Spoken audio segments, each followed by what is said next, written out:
la place au sommet ne fait pas de quelqu'un un leader. Les défis auxquels le leader du 360 degrés fait face. Donc, en tant qu'un leader du milieu, quels sont les défis auxquels vous êtes confrontés? Est-ce que ça va?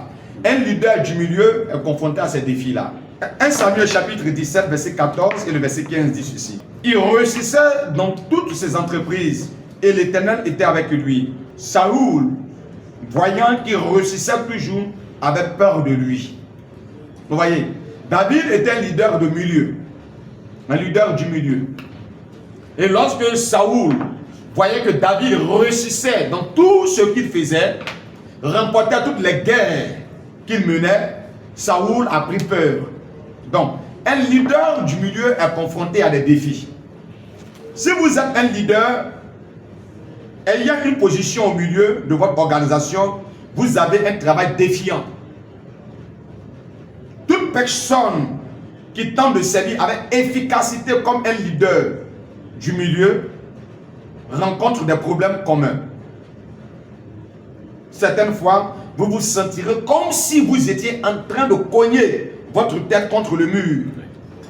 Tu amènes, parce que tu veux que ça avance, tu donnes des conseils, parce que non, c'est comme si tu cognes la tête au mur. Dans cette leçon, nous allons discuter des 7 défis que rencontrent les leaders qui œuvrent à partir du milieu. Le tout premier défi est le défi de l'attention, la pression d'être pris dans le milieu.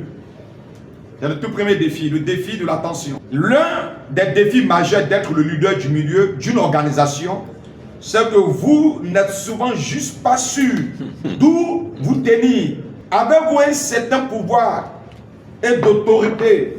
Vous pouvez prendre certaines décisions. Au même moment, vous manquez de pouvoir et d'autorité dans d'autres domaines. Si vous outrepassez votre autorité, vous pouvez avoir de réels problèmes. Tu sens que ça là, on peut le faire de cette manière.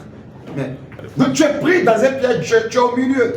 Tu as la compétence, tu as le charisme, tu as le don, tu as le savoir-faire.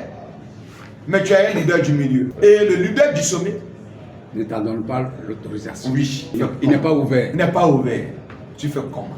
Pour d'appliquer l'enseignement de Jésus. Jésus dit, si vous croyez en moi, vous allez faire ce que j'ai fait. Et bien plus encore. C'est Jésus seul. Donc Pierre peut dire, Seigneur, si c'est toi, ordonne que je marche vers les eaux.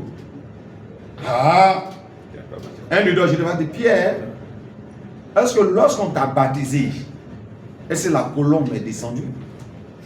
Est-ce qu'une voix se fait entendre du ciel? Est-ce que tu es né même d'une vierge? Tu veux marcher aussi sur l'eau. Tu veux marcher sur l'eau? Tu sais le prix que j'ai payé?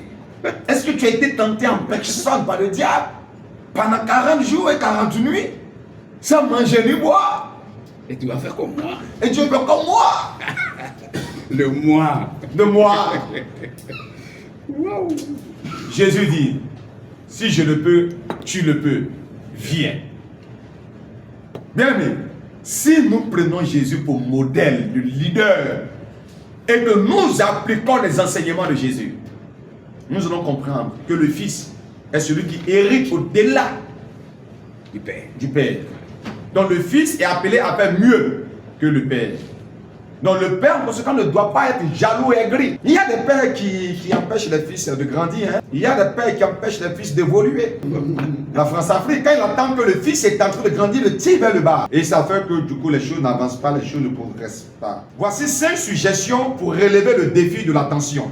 Donc nous sommes au niveau du défi de l'attention. 1. Déterminer le nombre d'autorités et de responsabilités que votre supérieur hiérarchique vous a donné. Ça règle un peu cette tension-là.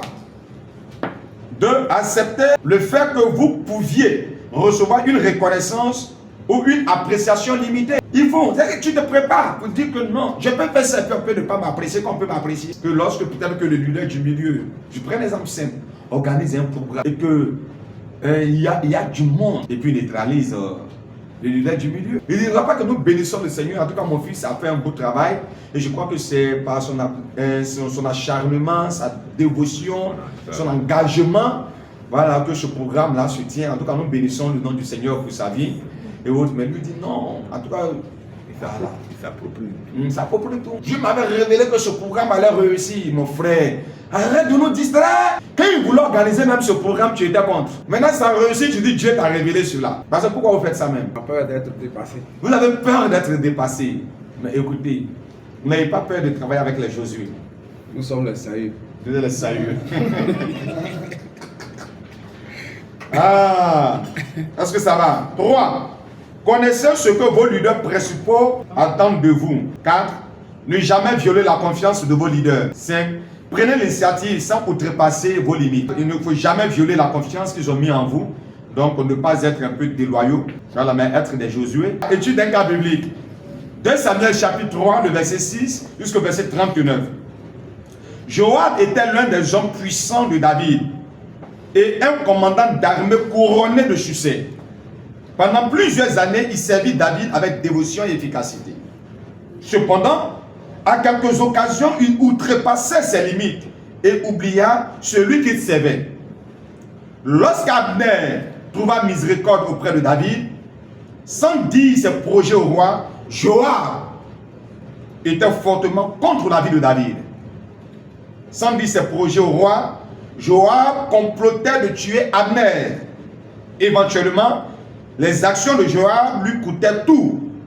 Joab viola la confiance en ignorant les désirs du leader principal. Joab a ignoré les désirs de David. Joab a pris les choses en main.